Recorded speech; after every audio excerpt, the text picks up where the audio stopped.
Welcome to A Sex Worker's Guide to the Galaxy, where the answer to life, the universe, and everything is sex workers. I'm your host, Parker Westwood. Today, I'm bringing to you an interview I did with a friend of mine who is involved in Answer, a network of sex workers to excite revolution in Detroit, and they're going by the name Chad for this interview. We end up talking about a lot of things. Privilege is kind of sprinkled in throughout, and but some of the highlights are talking about STIs and PrEP. We get to talk about the healing aspects of the sex work as a career path. Obviously, it doesn't always have to be healing. We cover that. Don't worry about it. And so many other things. Harm reduction, choice. I do want to say that for those of you who cannot handle hearing us talk about sexual assault or suicide attempts, then this might not be the episode for you. In that case, there are plenty of other episodes to go back in the catalog and listen to, if that is not something that your being can handle currently. And I say that with no judgment and so much love. There's a point in the interview I want to bring up just to clarify a little bit. Chad and I are talking about this idea of like acting as therapy, and I bring up the phrase like fake it till you make it, and like trying on different pieces of a personality just to see if they fit you, and like how therapeutic that can be, or how it can trick your brain into thinking, into like creating the happy hormones that make us happy sometimes. I just want to make sure that it is said, because I didn't say it in the interview, we were moving a little too fast, that there's a difference between what I'm talking about there and complete masking and like hiding who you are so that you'll be accepted. One is liberating, one is exciting, one is like a process of trial and error, and the other is full shame and fear, and obviously they can look the same, and it's only the person who is doing it can really know. But I just wanted to differentiate between those two things, because as someone who's done a bit of both, it's important, and I don't want to encourage people hiding or putting up walls and masking like that. Anyway, but also if you do it, so much love to you and compassion, and you're lovable just the way that you are, even if you don't know what that is. Okay, all that being said, we got to do a little bit of a thing before we get into the actual interview. So if you'd like to support the show, come support us over on patreon.com/sexygalaxypod. 50% of the proceeds go to support sex worker exclusive art events put on by Answer Detroit, a network of sex workers to excite revolution, whom you can check out at answerdetroit.org. You can also follow the podcast on social media, namely Twitter at Sexy Galaxy Pod, which is I don't really do a lot over there, but come follow us anyway. And yeah, maybe I will. Oh, one more thing before we get to the interview. I've gone back and for the first year of episodes added transcripts. I'm trying to catch up. I feel like it's really important to have transcripts for people who can't listen to the episodes but still want the information, the experience. Just trying to make the show a little bit more accessible as we go along here. So check that out. There are scripts now available. And if you can't find them for whatever reason, feel free to reach out to me at sexygalaxypod@gmail.com. Okay, we're finally getting into the interview. I hope you enjoy it. It's full of so much. Let's do it. All right, listeners, I'm here with a very special guest, someone near and dear to my heart. We work together doing answer things, and I'm just excited to introduce you, but I'm going to let them introduce themselves. So, Chad, if you wouldn't mind sharing your name, your pronouns, location, and what kind of sex work you do. Hi everyone. Thank you for having me. I go by Chad and I live in Dallas, Texas. I identify as he, him pronouns, and I am an escort. Fantastic. Welcome to the show. So I'm so excited to have you here. I was curious if you'd be willing to share how you got started into sex work. What was your origin story in the sex work industry? Okay. So I started escorting at the age of 16. I live in Texas. I live in Dallas now, but I moved to Dallas when I was 18. So prior to that, I lived in a really small town in East Texas. And, I grew up relatively poor, just based off of like childhood trauma and things that happened within my life. And I got into sex work basically off of Grinder when I was 16. And I was simply just looking for companionship at the time, just because in a small town, I didn't really have, outside of support from my family, I didn't really have any friends or have any people that looked like me or identified like me. So I, as we all do, I went searching on Grindr for it. And the opportunity kind of fell in my lap to accept money for companionship. And that's kind of how it all began. And even after that experience, that same individual helped me, get my first job and helped me actually get to Dallas when I turned 18. So it's been kind of a really impactful moment. I never thought that I was meant for a small town just based off of, my trauma and the things that I identify with. I definitely felt like I would be more accepted in a bigger city. And so, I was able to make that jump and do it successfully because of escorting. That's fantastic. And at 16, so for me, when I think about 16, me at 16, I'm just like, oh my God, I would have had the worst boundaries. Because also like you said, when we're survivors of trauma, of really like any kind of trauma, boundaries are really, really tough. So just I know we had all these other questions that I do want to jump into, but I'm curious, like, what was your experience being so young, and like, did you have a lot to learn around boundaries? Are you willing to share a little about that? Yeah, my since I, experienced so much trauma in my childhood, I've kind of always had boundaries. And I had to build this at a very young age, just because, my experiences as a kid, I felt like a lot of control was taken away from me. So the way that I navigated my atmosphere was by taking back that control. And even in my first experience escorting when I was 16, I felt in control of something for the first time in my life. Wow. So the boundary was solidified just by me being there and controlling the atmosphere around me. And Mm-hmm. it's realizing that even at a young age, it's hard for me to understand that I realized it back then. But even back then, I realized that they needed me um, out of their own intentions. And so, in order for them to have me in the way that they wanted me, I was able to create the control around the situation. And although I haven't escorted like what's the word consistently over the past 10 years, Yeah. each experience that I've had escorting, my boundaries got stronger. Mm-hmm. And I really felt like my worth was more than a dollar sign. But it was more like how I can impact this person. I knew for a long time that I wanted to help people, and I didn't realize it at the time, but I realized that escorting was helping people Yeah. as well as beneficial to me as well. So the boundaries are always changing, Yeah. growing, getting stronger.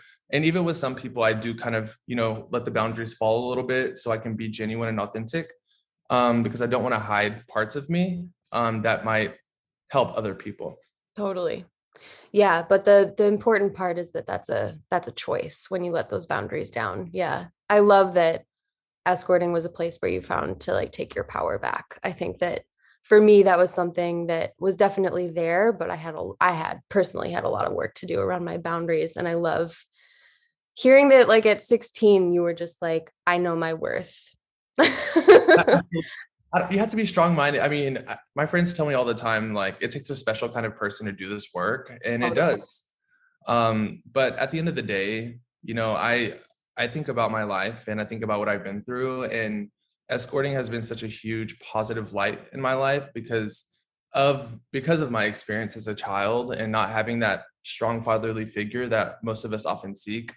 Yeah. I was able to find that within my clients and within my partnerships with other people. And I don't think I'd be anywhere close to where I'm at today if I did not have those relationships, not just financially, but mentally Yeah. and physically.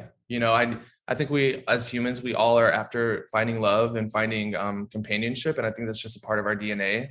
But Yeah. to find someone that supports you in every single way possible is rare. And I was able to find that through escorting and build those relationships and build sustainable friendships. And that's what's been most impactful for me. Yeah. Yeah. And I think a lot of times in our society, we get hung up on where we find those either like fatherly figures or motherly figures. Like, I think that if you can find them, if you can remember your worth, if you can be clear on your boundaries, like, why not lean into that and like find that healing? Like, if you didn't have that father figure, being able to find that in someone else, that's fantastic. I guess I'm gonna like jump around in our question list a little bit because this feels like we're going right into this idea of sex work as like healing and for both you and the client. So if you wouldn't mind sharing maybe some of those experiences you've had with clients where either it was a healing impact for you or for them. Absolutely. There's one person that comes to my mind quite often. He's someone that I met like 3 years ago. So, I met him at a time where he was struggling with his identity and his sexual orientation. He was married to a woman, had kids, but was older. Yeah. And because he was struggling with his identity, he fell into, alcohol abuse and substance abuse. And he was finding himself oftentimes like in jail because he couldn't quite figure out how to navigate himself and navigate how to manage his family outside of his identity and things like that. And I was able to watch him go through these things. And although I do have my boundaries and my walls up most of the time, I actually started to care for this person because I remember being that person when I was younger. And it was kind of crazy for me to watch that happen in someone that is older than me because I've had a different experience than him growing up. Being gay, I identify as pan, he identifies as gay, but being gay in that age back in the day was just not something that was accepted and not talked about. And Yep. so he's been struggling with this for decades. So I was actually able to help him like recenter his mind and recenter his energy and kind of like prioritize the things that he cares about. And one of those things was his identity and his sobriety. And Good. he was able to accomplish that. He was able to move out of the house that he was living in with his wife and get into rehab and also move into our gay neighborhood in Dallas Oh, and just really find himself in a different way. He had never knew what it felt like to be complimented by a guy just walking down the street in a neighborhood that supports us. And it was able to open his eyes to a lot more things. And I actually had dinner with him last night. He's just so mhm. much happier. And he's healed. He's not fully healed, obviously, but he's Who is? healing. Yeah. And it means, like I said earlier, it means more to me to help people than a dollar sign. Like I've seen the evolution of him and the evolution of myself too, because when he met me as well, I was, a baby. I'm Yeah. 20, I was 23 at the time. And, I was still navigating different challenges in life. And although I'm still experiencing the same challenges, he was able to help me figure out how to budget, how to navigate life. And I've never really had that before. They don't teach you that in school No, which is the at all. most obnoxious thing. They really should. Right. And going back to me not having that fatherly figure, I was able to find that in him, but in a nurturing and caring way. Like he never took advantage of me. He always respected my boundaries and respected my walls and just respected my voice and even supports me doing things like this. So it's just been really cool. And I know that my experience is very different from someone that's black and someone that's brown. And I hold a certain privilege. And I think even me being in this spot today with you is a privilege. And if my work is meaningful to anybody, it is to utilize my privilege to create spaces for those communities because they experience severe discrimination and severe disparities in Mhm. sex work, HIV, prevention, harm reduction, all these different things that occur in the LGBTQI community and just the sex work community in general.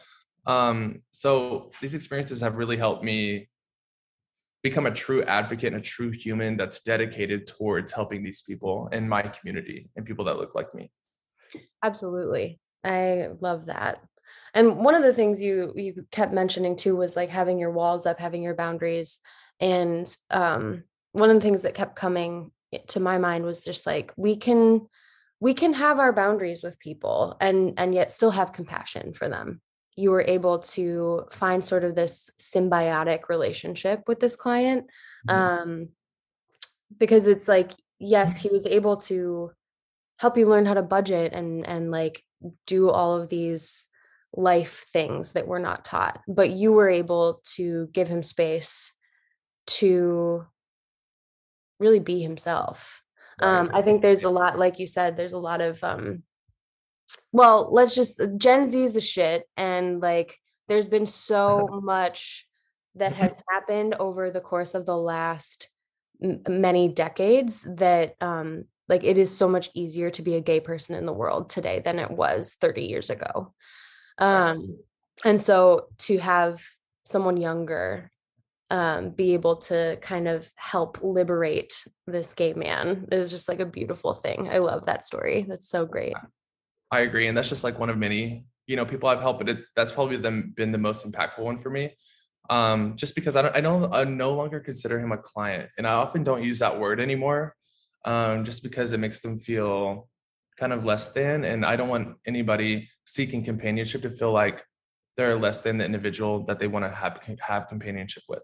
Mhm. So I call them my friend, I call them my partner, I call them whatever makes me feel comfortable and whatever makes him feel comfortable. But with this specific individual, he is my friend and he is my companion because this is life. This isn't just a made up world. These are real life experiences and real human souls that we are talking about. And as humans, I think we all have room to heal and all have room to grow. And it means a lot to me to be that person in his life, that safe space and that safe haven to be able to come to me and tell me all the things he's going through. And me having someone that's identified as gay and pan for a long time, I've already hopped over those hoops Yeah. and done the work and done my self-discovery. So I'm able to use my experience and my knowledge and my expertise to help someone that has just entered this world. Yeah. I think too that at least in my experience and from what you're telling me too, it's clients will they're looking for a neutral party oftentimes, like a compassionate neutral party. Like they can't a lot of the ones that I've helped to either like get sober or like try different things. Maybe they're into pegging, who knows, but they're like things that they haven't gotten to do that they feel kind of ashamed, um or they just need someone who's not emotionally involved in their life, or it's not going to like wildly negatively impact their life if this person has a negative response to what they have to say, um, and kind of work things through with someone who's not their life partner, Right. um, and like you being able to be there for this person and work things through before they go to their wife, Right. so that it's not so emotional and they're not so reactive. I Right. think that's really important to recognize. And obviously, it's not every client. There's totally clients that are just there to like get laid and like that's it. Um, this sex work is not always healing. It is definitely about the money sometimes. Oh yes, absolutely.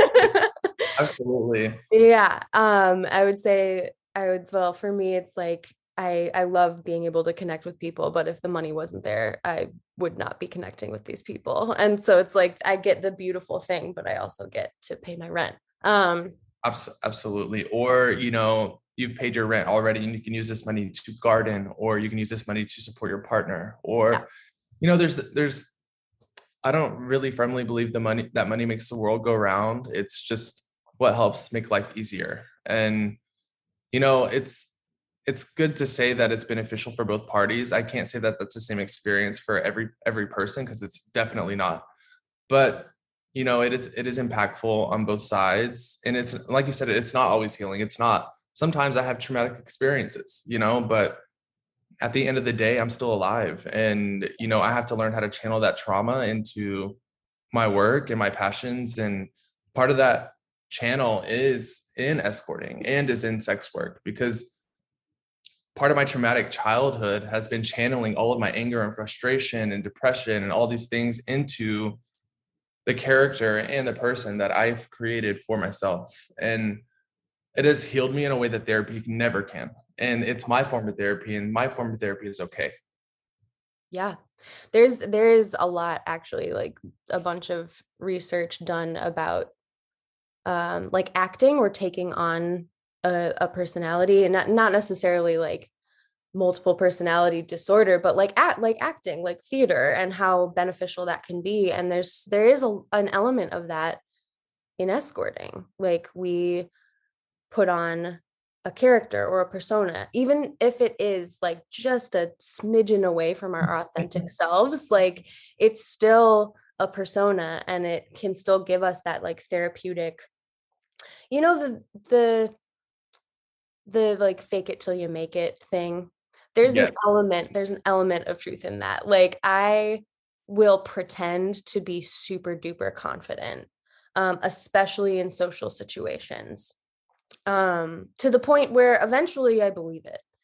And I think that there's a piece of that with escorting and acting where we like it's therapeutic because we get to try on a different way of being and see how it feels.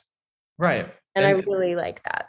they're different versions of yourself. It's not taking away from your authenticity. It's just Exactly. expanding who you are. And like you said, it's not, even if it's just a smidgen of, being happier with this person, or, being the way that you're being the person that they need. Yeah. And although it may be acting sometimes, like for me personally, even before I meet a potential client, I'm always going to be myself. Yeah. And if that's not something that you can keep up with and not something that you can respect, then I'm not the right fit for you. Yeah. And we can experience that and see, but at the end of the day, don't be mad at me because you haven't found the right companion. Totally. It's all up to you. Yeah. And there's again, that's like a certain amount of privilege that we have to be able to like turn clients down. And granted, like I've turned clients down when I got bills that are due and I don't have money in my bank account. Like I've been in that position, but like I still am privileged enough to be like to make that decision where it's like I'm not going to take that client if it doesn't feel right. um and I think that's really important. And when we're talking about like sex work as work, recognizing that like there are some of us that get to make that choice. Right. It's like turning down a job, turning down a contract opportunity. Yeah. It's not everything is going to be a fit for you. And it's like when you have a client, you lose that client. It's like losing a job. It hurts. Especially someone that you care about. Yeah. But you also have to remind yourself that there's so many people around the world. Like the opportunities are endless. And that's to say that comes with job opportunities as well. And sex work is a job, and it is something that protects people and heals people. And I think that's important to talk about as well, because although it's not healing all the time, and although there's not protection always, because Mhm. we hold a certain privilege for our skin color, um, it is very similar. And it's just, I feel like sex work and escorting and all forms of sex work are creative and beautiful at the same, in many different ways. I mean, I could talk about this all day. Yeah. Uh, but it's just like, I feel like for most people, especially on platforms like OnlyFans and Rentman and Feet Finder, and there's all these different platforms that are legalized and people take advantage of, which they should, because at the end of the day, there are a lot of sex workers that pay their taxes and do their due diligence as a citizen in the United States, and they deserve to be recognized and deserve to be able to hold those spaces because Yeah. we are just like everybody else. So yeah. Yeah, we are just like everybody. Also, I also want to say that if speaking on the privilege piece and like being able to make those decisions, if more people had their basic needs met and like healthcare was different in this country and all sorts of like all of those things, more people would be able to make those choices. Like, Absolutely. yeah, I With- want to highlight that piece a little bit. Without fear of the acquisition of HIV or Hep C or STIs or anything like that, if healthcare was truly equal, um, I think we'd be in a very different place nowadays. And Totally. one of the most impactful things for me as well, in the work that I've done the past 4 years is, PrEP advocacy. And if people don't know what PrEP means, it's pre-exposure prophylaxis. And it's a pill that you can take once a day to effectively prevent the acquisition of HIV. And I've been on PrEP for 4 years. And even with my clients that have never heard of PrEP, I've been able to advocate for them and help them access those resources because of my privilege and because of my knowledge. Yeah. And it's all about, I know that there's social media and there's all these things out there, but it really does take having that conversation with someone to really inspire someone to make a decision for themselves. And my clients have been able to access either HIV treatment or prevention because I was able to have the book of resources readily available to me. And because of the connections and my friends that work in this community as well, it's all about educating and advocating for yourself. And if you can't do that first, then you won't be successful. And there's a certain privilege. A privilege is going to be a common word in this, I think. There's a certain privilege that comes with that because not everyone has access to social media. Not everyone has access to the things that they need. And I think part of having this conversation is talking about that and realizing the work that still needs to be done for our community. Absolutely. Of which there is a lot. You and I are both aware. Yes. Yeah. Oh my God, so many things that I wanted to talk about. But I will say I'm going to be linking information about PrEP in the show notes because I think that if there's anyone who is curious or just wants to know more or wants to get some PrEP, there are easy ways to do that. And I'll be linking that in the show notes. Because PrEP is fantastic. It's Yes. truly magical. So, which is that you just set me up for the perfect and I love it. Because I was gonna ask you about your HIV education and like how that's been part of your sex work experience. Because you've been able to introduce clients to PrEP and HIV treatment and stuff like that. Have you also been able to do that with other sex workers? Absolutely. Cool. It's crazy because when I was navigating, when I was 23, I tried to commit suicide, and Mm. just based off of many factors in life, I would say I laugh about it now because I remember that person. I remember how like unstable I was. And not to laugh at the experience, but I was just so undereducated and so naive. And someone took a chance on me and saved my life in a way. And it Yeah. was with my first job in HIV. And I was working in a pharmacy. I was able to see the process of what it takes to access PrEP and the different resources in my city and across the state of Texas. And know how to do the applications for people that don't have insurance or people that don't have documented status here in the United States. And I was able to take that experience and the experience I did for 3 years by advocating more and more. And I kind of hate the fact that I wasn't so confident in who I was as a sex worker back then because I could have done a lot more work. Yeah. But that's work I'm doing now. So it's, linking people to resources and also my fellow sex workers out there, getting on the apps, getting on all these different platforms, doing, street outreach, Mhm. and say, linking people saying, hey, this is what this is. I've had a lot of people that are sex workers that are afraid to get tested because they're afraid of what they're going to find out. And it Yeah. all has to do with HIV stigma, and STI stigma and all these different stigmas that are out there. um, but having a normal human to human conversation always works better, because you're able to identify in some way with that person and vice versa.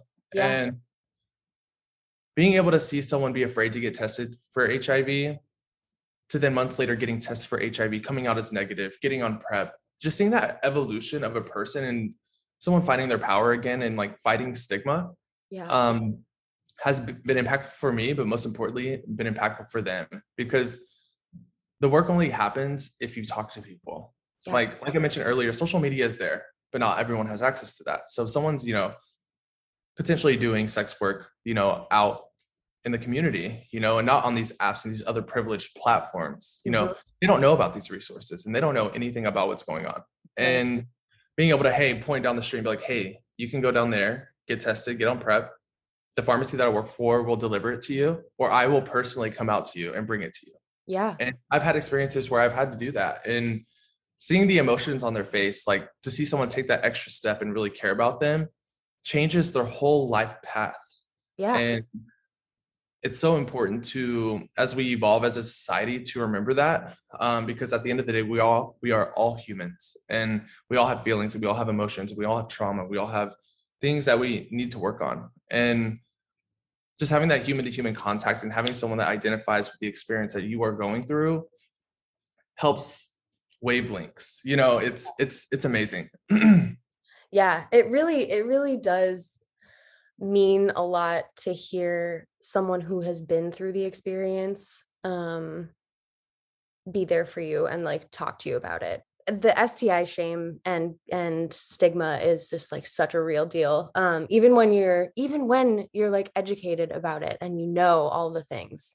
When I got my first STI, I had so much shame about it because it was while I was a sex worker, and I was going through the whole thing of like, how is this going to impact my ability to work? Like, how long is it going to take to recover from this? Like, da, da, da, da, da. Like all of the just flooding thoughts. And the first person I talked to about it was another sex worker who's been in the industry for a long time. And she said to me, she looked at me, I said the thing, and I was just like kind of shaking. I was like near tears. I was really scared to like admit it to somebody. And she looked at me and she goes, "Oh, baby, STI." And I was just like the relief, like I just started laughing, and the relief that I felt from like someone not making it a huge deal, and just like I was like, "You're right. You're right. You're right. It's not a big deal. It's a thing that's easily treatable." Yes. And it's not shameful, and I will easily like I will be able to recover quickly and continue to work. There are safety precautions I can take from here. Like, even with being safe, I still had got an STI. It's like there's no shame in it. We are all human beings. Right. And also to remind yourself that the potential risky sex, I don't like that word, but that's like the word used by the government. Right. You're putting yourself at risk, but these things are easily able to be navigated. And I think the most difficult part about, acquiring an STI during, participating in sex work is having that conversation with your client, because Exactly. it they are also stigmatized by these things as well. So it's having a stigmatized conversation with someone that's stigmatized and another person that is stigmatized by STI. So it's just it's it's a hard conversation, and I feel like sex workers worry about whether it's going to, like you said, impact their job and how long it's going to take, and whether resources are available for treatment, because not oftentimes they are not. Yeah. And just having the access, it's just access. It's all Yeah. about access. And, as someone that also experienced getting my first baby STI, you know, it's, it is scary, because at the time you're not educated about anything, you're like, well, shit, it happened to me. What do I do now? But at the end of the day, everything is treatable, and sex is meant to be fun. Yeah. And having I like to reference a toolbox, because not everyone is going to use all the same protective measures like condoms, dental dams, PrEP, all these different avenues of protection. But having at least utilizing one item in the toolbox is putting your health first, I think. Totally. Because in sex work, I want to have the most fun. Yeah. And I don't want it to just be a transactional thing. I want to enjoy myself throughout the longevity of the experience. And Right. having that toolbox readily available to me has helped me navigate those different circumstances where I have acquired an STI. Yeah. And knowing like having the honest conversation always goes further, especially when having the conversation with your client or partner, because a lot of times sex workers have partners at home, and Totally. that, and I wish that was more likely, because a Yeah. lot of people don't date sex workers because they have a fear of losing the love for that person, or just like that their partner is falling in love with someone else when it's really just not that. Right. People There's so much stigma there. Yeah. Yes, people have yet to learn how to separate sex from love because they're two different things. They are. And it is a work in progress, even for me, just because I'm just like a very protective person as a human. And I think about like the impact that would make in my mental health, and I want to protect that person that I'm with at all Totally. costs. Totally. So Yeah. One thing too, I was going to talk about with like condom use and contraception and things like that. One thing that popped up was that like that's harm reduction, is like making sure that that's available to sex workers, because it like we're privileged enough to be able to go, like I didn't have health insurance for a while, and so like every time I'm able to go to the doctor and get an STI test done or what have you, that is a privilege. Granted, it's a privilege I pay a pretty penny for, but it's still a right, privilege. um and I think that providing STI testing and contraception and like that information and resource to sex workers for free is a really important form of harm reduction, because it's a privilege to like make the choice to not use contraception that's available. And yeah, you're right, a lot of clients will like have pressured me to not use a condom. I mostly because I love being a dick. I'm like, you have to, especially now that you're pressuring me, we're gonna like use 3 condoms right. at once because you're being an asshole. But but I think it's that's the thing too, is like the stigma around STIs is that um you can still get an STI if you are diligent about condom use and contraception. Right, Like that's one of the things where it's like it doesn't matter. There's still a risk. Like right, what is it? Condoms are, it's like 94% right, for sperm, and that's a sperm. Like right. other bacteria can get around that pretty easy. Absolutely. And I mean, just like oral sex in general, you can acquire an STI through that. And Exactly. name, I I know a lot of my trans family members are like they require their client to wear a condom even through oral sex, and I'm like, work, bitch. Yeah. Why? Fuck You know what yes. it's like it like I mentioned earlier, it's all about what you put in your toolbox. I Yep. mean, you have condoms available, use them. It is a form of harm reduction. I Yeah. just know personally I don't like that. And Totally. to me to me condomless sex as a pan person is just more fun for me. Yeah. Because I I'm not ashamed to say that I like what I like. I'm a freak. And Oh, but with that also comes privilege. And even with the clients that, I have condomless sex with, I am still able to provide resources to these people. right. And if so happens I do acquire an STI, because I'm not just having sex with clients, I'm having sex all across the book, Yeah, you've got your own romantic and sexual life. right. Yeah.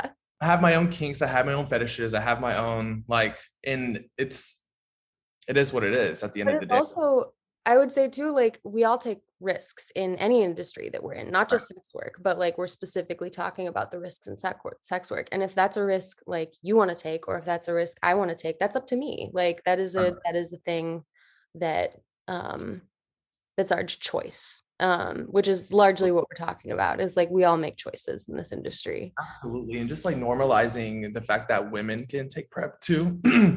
A lot Yes. of women that are in hetero relationships or doing hetero sex work, like don't feel as if that PrEP is for them. And I think that's a hard miss. And there's just not enough awareness about that because Yeah. everybody deems HIV one as a gay disease. After all of these years, still a gay disease. But what we know is that bacteria doesn't give a shit about your sexual orientation or what genitalia you have, and or virus, I guess not bacteria, but like that too. But Right.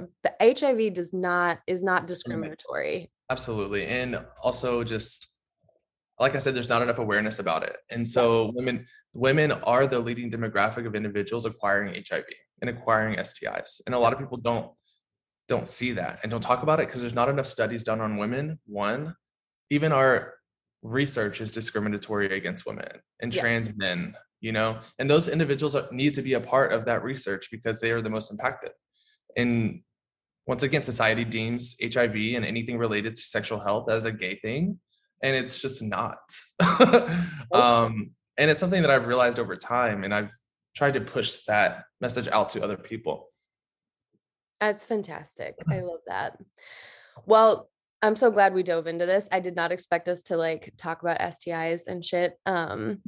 Even like sharing the fact that I've had an STI was like, ooh, I got nervous sharing that on the podcast. But I think it's important to talk about. So, and that's what we're here. We're here to talk about real life things. And just so everyone knows, all STIs are treatable. Um, Yes. Herpes, HSV1, HSV2, HIV, gonorrhea, chlamydia, all these things are treatable, and HIV especially, Yeah. because with remaining consistent on medication, you're able to remain undetectable and have a suppressed viral load, which means you can't transmit HIV to any of your partners as long as you stay consistent and adherent to your medication.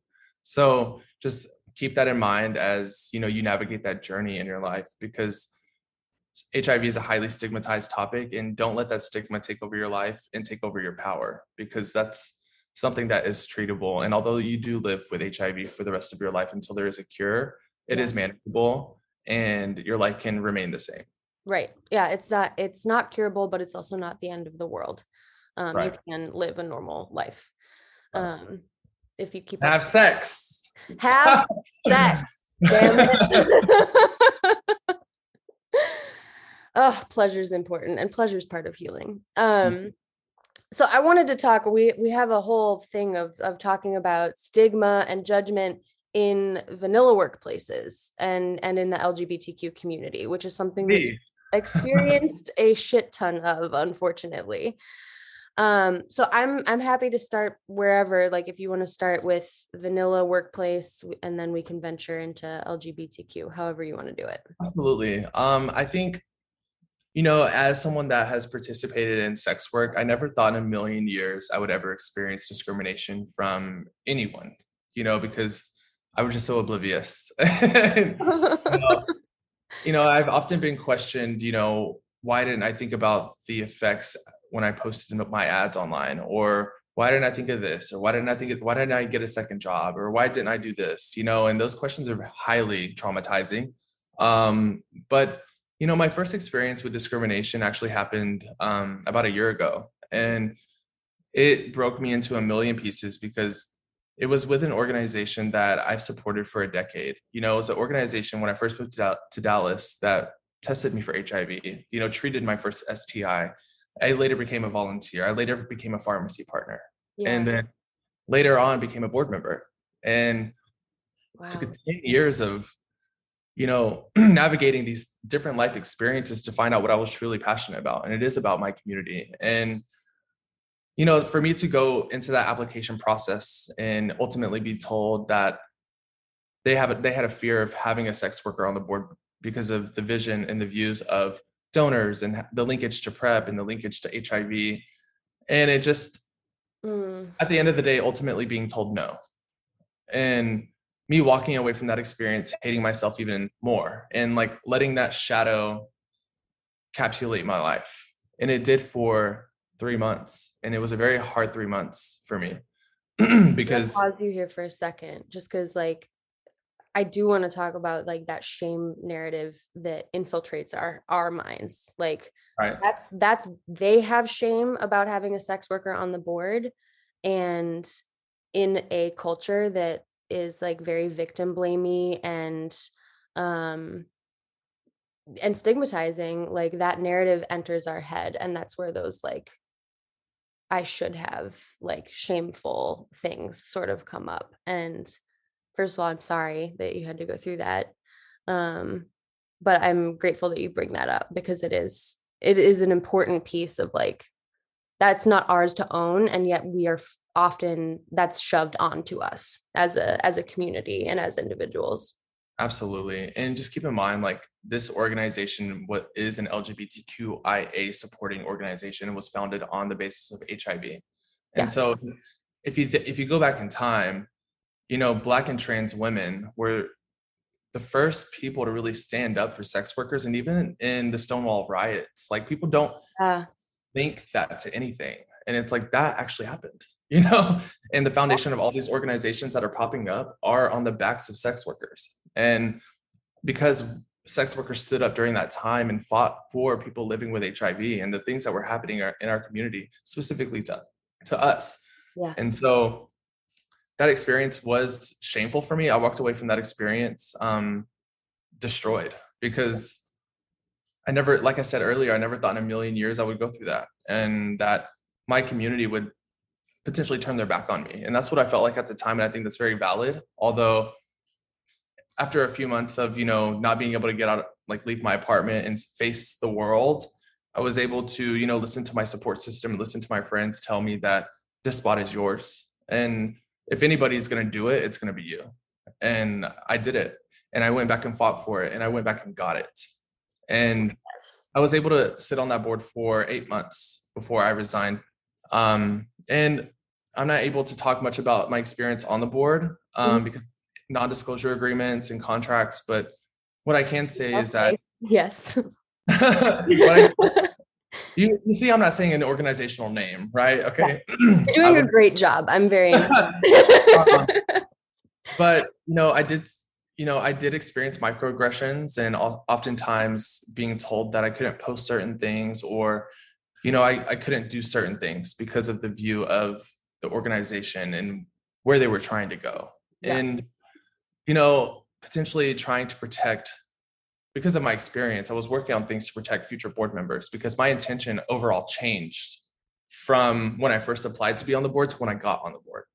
Yeah. So my trauma made my intentions change. And that's not a bad thing. I joined the board to help and help build the organization in a way that supports people like me.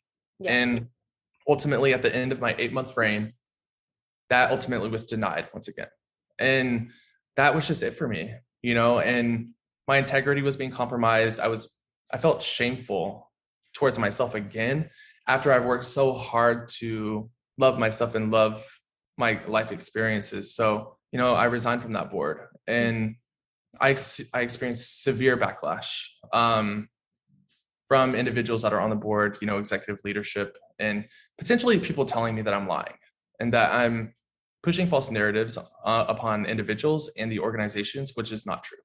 It's Mhm. nothing makes me more angry than when people try to deduct and minimize my life experience, and especially from someone that I looked up to as a mentor, a friend, someone that I saw as a beacon.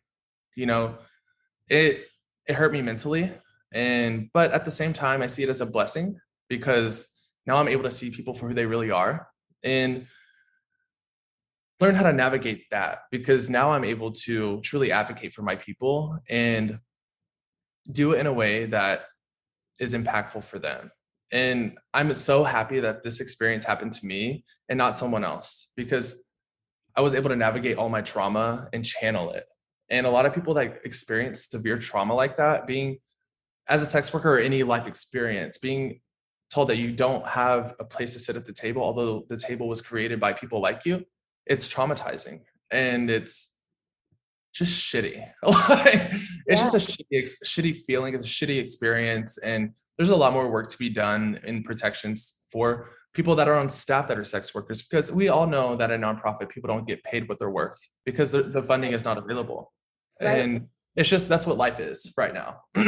So people are having to rely on other revenues and other things and potentially risk, the fact that they may get fired for that or may be discriminated for that. And my intention was fully to protect those people because those people are my friends, Yeah. and people that, when I went through that, were supporting me, and they were staff members, and they were like, please keep going, please do, we need you there, we look up to you, we love you, we need you to fight for us. And it's like, that's, at the end of the day, that's why I continued for as long as I did. Yeah. It's also a lot of pressure. Um, You're telling me. a lot of pressure. And like, yeah, no single one of us should ever be like this spokesperson for everyone, because not any single one of us has the same experience. Right. But I also think like it's the nonprofit trauma is such a real thing. And what really is hard about working in nonprofits is that like the original idea for this nonprofit might be so well intentioned and actually be what we're getting behind, but it's when you start adding in like grant money and these like metrics that are assigned to the grant money, and like everything gets warped, and then the thing that we're fighting for gets filtered through grant qualifications and PR and all this stuff. And then we're fighting in the wrong direction. It's like a prism. The light goes through and gets shot off in the wrong direction. And so you were trying to fight for like the actual meaning behind this organization. And they were like, like that's not the direction we're headed. And that's really unfortunate. And clients that access their services will potentially suffer because of that. Yeah, And that's horrible. it's frustrating. It's wildly frustrating. That was one of my biggest qualms with nonprofits, was like I felt like I was working in one direction and they kept trying to steer me in another. And it was I was like, you're saying one thing, but you're doing another. And I am lost because I too have been called naive, and like I just didn't understand why it had to be so complicated. Absolutely. And let's remind everybody that most of these organizations and these grants that people qualify for and that organizations qualify for, there is verbiage in these grants that state the need to access the sex worker community and provide services to them and provide HIV testing, provide treatment, and provide all these things. So to potentially discriminate against not only people that are accessing these services, but people that are wanting to make these services more accessible, it's harmful, and it's the complete opposite of harm reduction. I've had several people tell me that it makes no sense on why that would happen to you, especially since you have that lived experience and they can utilize that lived experience to help other people. Yeah. And I completely agree. And at the end of the day, life happens and decisions happen. And I'm not the only person that goes through this. This isn't a job that was paying my bills. This is something that I volunteer my time for, and because I cared about it. So imagine people that are actually working in the workplace that may have had a history of sex work in the past, or, that may have had an OnlyFans, but want to re-enter society post-COVID, Yep. and go back to the job that they had before because it's now it's available again. I And mean, they relied on sex work during that time to pay bills because we were relying on stimulus checks and not unemployment. right. So I fortunately did not have to experience that, because I'd never lost my job. My job actually got more excessive because when you work in pharmacy, it's like delivery is slow. Yep. Like we have to go out into the community and deliver medication because shipments are late, or there's all these different barriers. And so imagine life post COVID, where someone relied on OnlyFans or any escorting platform to pay their bills during that time, but then realized, hey, I want to go back this way, and then being discriminated against and being told no because you do have that online presence and you do have that experience online now, and being potentially harassed by employees because they know who you are. Yep. And they've seen you online and they follow you and they rent you and they it's it's a not a protected thing in society. And if you even go to HR about harassment or discrimination, there's no protections for you. Like there's protections for everything else, Yeah. but us. Yeah. So And a part of that is because it's criminalized, like sex work in I mean, as escorting at least is criminalized. Porn is very stigmatized. All sex work is stigmatized. But I think that because it's criminalized, it's really hard for nonprofits to go anywhere near it. So decrim, please. And then also throw that in there. yeah, that just like makes a lot of sense. And then also like nonprofits, I think they'll say, like you said, they throw in the words of like, we want to help sex workers into their like grants or their statements of purpose or whatever, without really knowing what that means. Because if they're not willing to have a sex worker on the board, if they're not willing to like listen to a sex worker's lived experience or have us at the table, then like they're just paying us lip service, or trying to get grant money. That's something else that really bothers me because there oh God, I can talk about this all day, love. I don't mean to get you riled up, but I also I'm love not, no, I think it. I've done other interviews and stuff about this where I've gotten riled up and I've decided not to let those surface. This has probably been the best comfortable experience I've had so far. So thank you for that. I think I'm finally in a place where I can vocalize my healing and where I'm taking that healing to the next level, because every time a door shuts for sex workers is when another door opens. And whether that's going into a completely different direction with your life, or opening your own organization, or opening your own advocacy, or opening your own legislative initiatives that you want to do, the possibilities are endless. I literally had my friend sit me down 2 days ago and say, you have the opportunity to write a bill, send it to Congress, send it to Senate. It's and I never even thought of that. Like, so it's the opportunities are endless. We just have to have we have to have an army, because there's not. Your but well, yes, like sex workers take care of sex workers, we always have, but also like I just wanted to say like the yes mentality that you have, the fact that someone was just like, you could write a bill and send it to Congress, and you were like, yeah, I could, is like, that makes my heart so happy. And that is the energy I love, that you bring into a space, because you're just like, yeah, like let's fucking do it.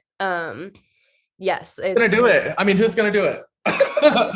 Like, I'm not gonna sit around and wait for other people to do it. I might as well just take the opportunity and do it myself. And part of that is I do want to start my own organization. I do want to start doing policy and advocacy, and I do, because of my discrimination, because of my experiences, that has motivated me to work harder, and motivated me to get out of bed, and motivated me to care for my community in a way that I didn't know I had in me.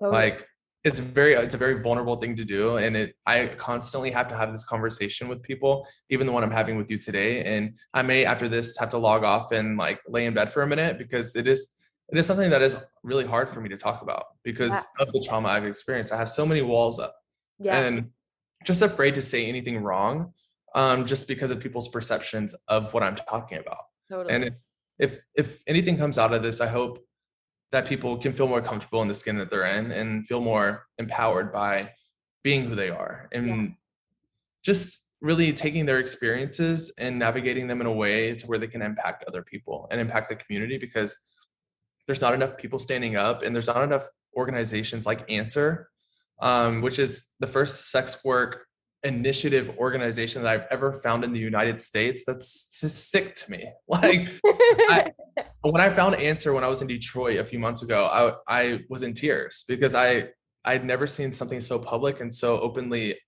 vocalizing what they're doing. And that inspired me to even potentially start my own thing here, or have an Answer Dallas, or have, there's so much work to do. And Answer Dallas.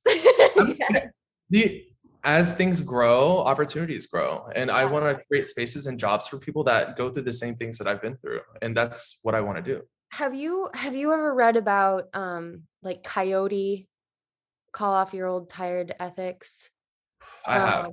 Okay. I was gonna say like the sex work organizing history is something that really warms my heart. and like helps me, because knowing how far back it goes, knowing that other people have paved the path that Answer is currently on, that you are about to like set foot on or have set foot on, um like that really helps me to know that I'm not alone. And that was another thing I wanted to mention to you and anyone out there who's listening who wants to get into advocacy, because you're saying like I'm going to do these things and I'm going to do these things, and you often talk about having walls up, and I just want to remind you, you are not alone.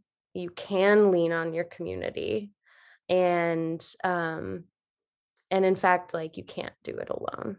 And I'm grateful to have you as a part of Answer. Gonna And make me cry. Holy shit.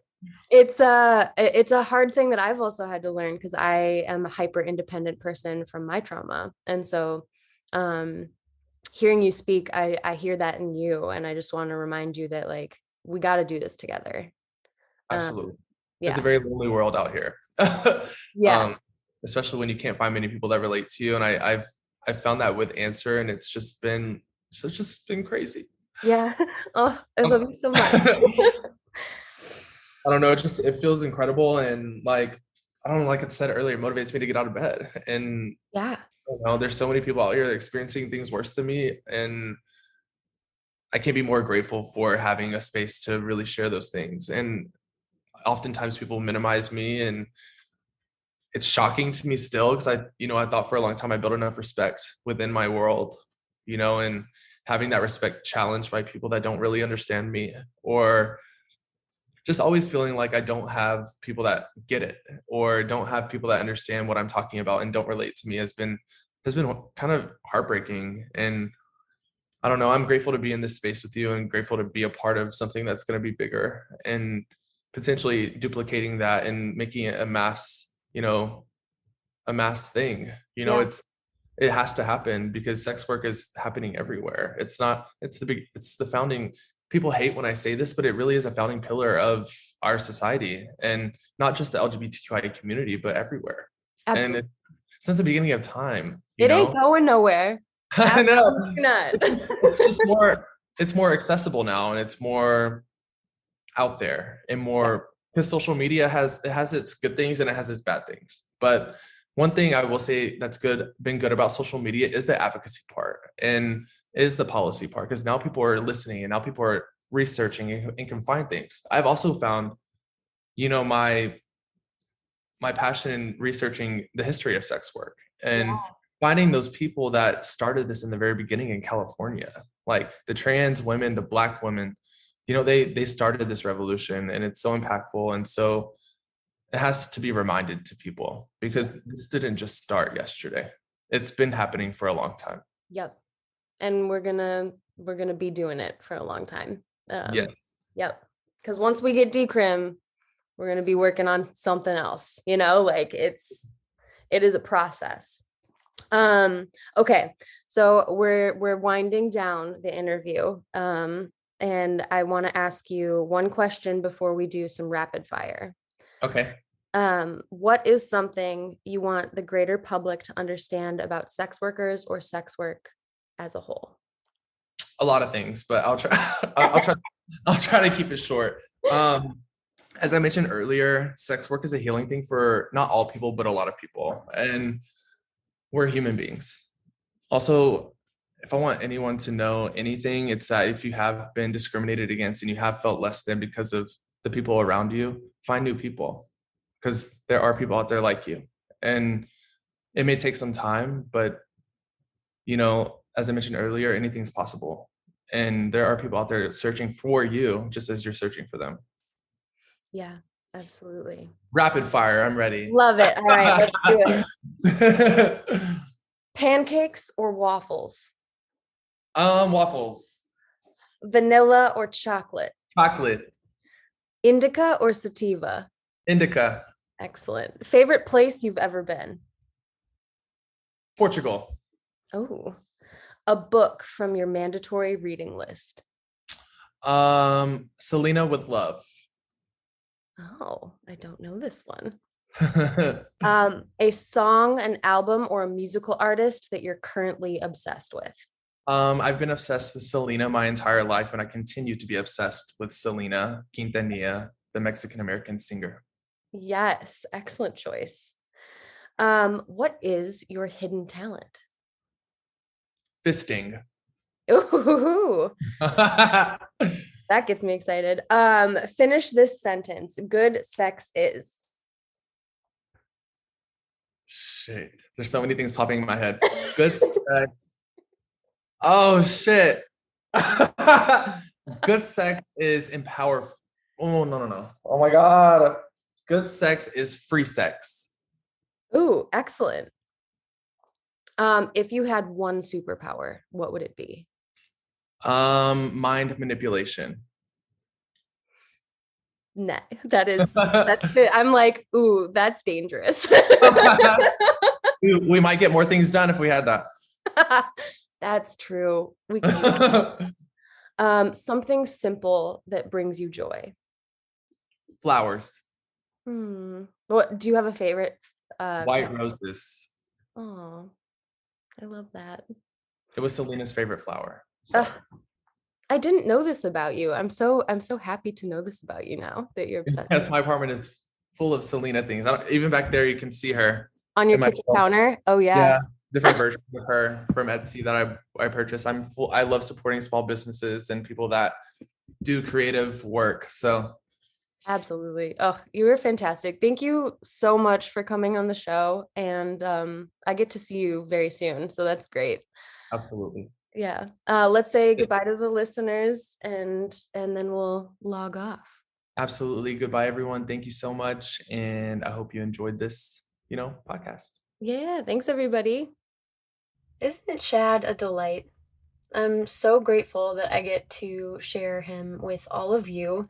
Our conversation spanned so many different topics, but I'm including links in the show notes for access to PrEP in different countries, mostly just the US, the UK, and Australia, because that's where most of my listeners are based.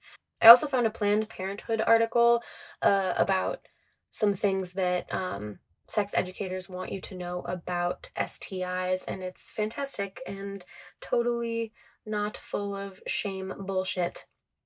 I love that we got to talk about how other people's shame can be projected onto us and internalized by us. And the process that it takes to unravel that is so difficult. It's a lot of the healing work that people are doing has to do with other people's shame, which is kind of fucked, but we're out here, we're doing it.